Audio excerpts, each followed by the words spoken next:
Welcome back to my channel Mirza madam. कैसे हो आप सब।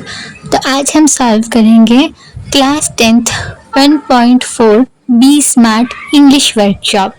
Let's do start. Question 1, complete the following web with the words associated with the text and the given title. नीचे दिया हुआ web diagram हमें complete करना है और उसमें जो कंपोनेंट्स ऑफ सक्सेस है इसके पार्ट्स लिखने हैं। Answer specific, measurable, achievable, realistic, time bond, will, skill और vision. Next question 2 A, pick out examples from the text that support each of the following fact. हमें टेक्स्ट में से, लिखे हुए में से ऐसे एग्जांपल्स लेने हैं जो हमें ये नीचे दिए हुए सेंटेंस को सपोर्ट करें। A, goals should be achievable. Answer example from the text, setting goals that can be completed in a designated period of time. We can't become a president or a prime minister but can hope to reach those heights in future. B, a time limit should be set to achieve goal. हमेशा एक गोल को achieve करने के लिए, पाने के लिए एक टाइम लिमिट होनी चाहिए। Answer example from the text, to reduce weight we know how to go about it, but without consistent time bound action it never becomes a reality. C, a specific field area has to be fixed to achieve goals. Example from text, if it is building a house, what exactly is the capacity required and how long can it stretch? D, good results depend upon the quality and quantity of work put in. अच्छे result जो है वो वक्त की quantity और quality के ऊपर depend होते हैं। Answer example from the text, life is something like a trumpet, if we don't put anything in we can't get anything out. E, a benchmark is needed to track progress. Progress को track करने के लिए benchmark की ज़रूरत होती है। Answer example from the text, this makes it easy to benchmark performance throughout the goal period including areas to improve. Question 3, complete the following sentences. नीचे दिए हुए सेंटेंसेस को हमें कंप्लीट करना है। A, SMART goals are. Answer, a methodology of thinking that helps people reach success. B, two valuable assets of setting goals are a. Answer, sense of originality and a stepping stone to eliminate the path. Question 4, read this quote, if we don't put anything in we can't get anything out. Guess the meaning. ये quote पढ़ो, ये कहावत पढ़ो कि हम कुछ जब तक अंदर नहीं डालते तब तक हमें कुछ बाहर नहीं मिलेगा, और इस अंदाजे से इसके मतलब समझाओ। Answer, meaning, you cannot expect to get positive results or success without putting in hard work, time and effort. Similar quotes, as you sow so you shall reap. Input is equal to output. No pain no gain. Nothing comes from nothing. Success is 1% inspiration and 99% perspiration. Question 5, drafting a speech, discuss in groups each block and make notes about it. ये drafting of speech का एक part है। यहाँ पे कुछ points दिए गए हैं और हमें कहा गया है कि ग्रुप में डिस्कस कीजिए और हर एक पॉइंट के लिए नोट्स बनाइए। ठीक है, इसका आंसर है, what is the systematic overall procedure to justify an impressive speech?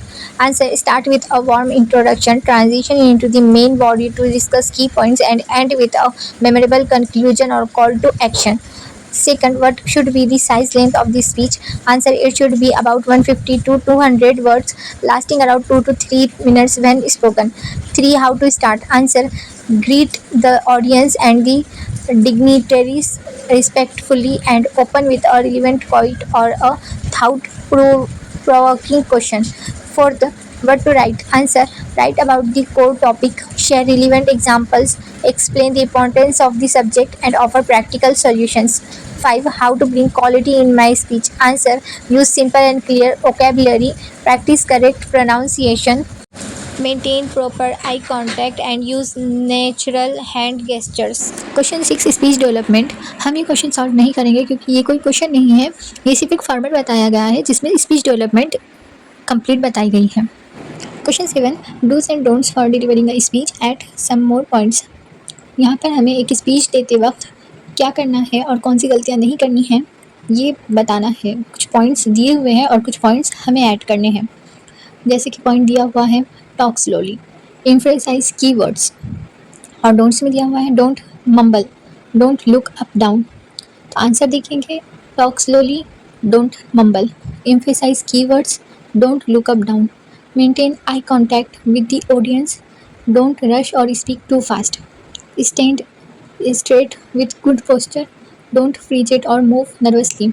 Use clear hand gestures. Don't read continuously from notes. Pause at important points. Don't ignore time limits.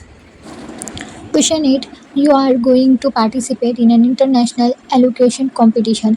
The subject given to you is how to achieve success in life. Draft a speech to present it in the competition. आप ऐसे मान लीजिए कि आप है ना कोई inter school में मतलब स्कूलों के दरमियान जो मुकाबले होते हैं उनमें पार्टिसिपेट करने के लिए जा रहे हैं। नीचे एक टॉपिक दिया हुआ है और आपको उसी टॉपिक पर स्पीच तैयार करनी है। टॉपिक है how to achieve success in life और कुछ पॉइंट्स भी दिए हुए हैं। Proper guidance, dedication, following examples of successful people, passion, sacrifice, never give up attitude, setting goal, planning, knowledge, information, confidence, hard work, preservation. Answer. Respected judges, teachers, and my dear friends, a very warm morning to all of you. Success requires clear setting of goals and meticulous planning to guide our path with solid knowledge and information, hard work, and unwavering perseverance. Any challenge becomes manageable.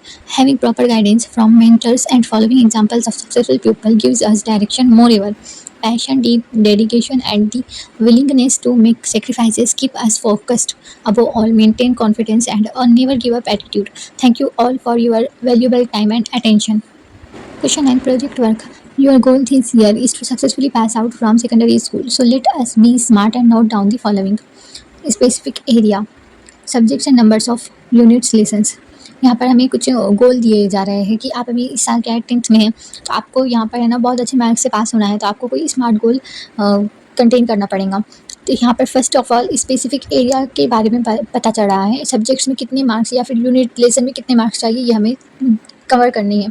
जैसे कि English 4 unit यहाँ पर दिया हुआ है, वैसे ही Marathi 4 units, Hindi 4 units, science and technology 10 chapters, social science 12 chapters, and mathematics 8 chapters. Be measurable. Comparison of scores in previous examination and in recent one. हमें क्या करना है, अभी स्कोर्स कंपेयर करना है कि हमें जो पुराने एग्ज़ाम में पहले एग्ज़ाम में हमें जो मार्क हो गए थे और अभी जो मार्क मिले हैं वो कैसे थे। यहाँ दिया हुआ है टेस्ट 1, टेस्ट 2 एट सेमेस्टर 1। जैसे कि poor fair fair, next fair good good, next poor fair good, next fair fair excellent, next good good excellent, next fair good good. C achievable goal, target scores performance in SSC exam. अब हमें क्या achieve करना है ये हमें बताना है। जैसे कि good percentage, next destination in mathematics, next above 80% in social science, next first class in science, next top grade in English, next above 85% in languages.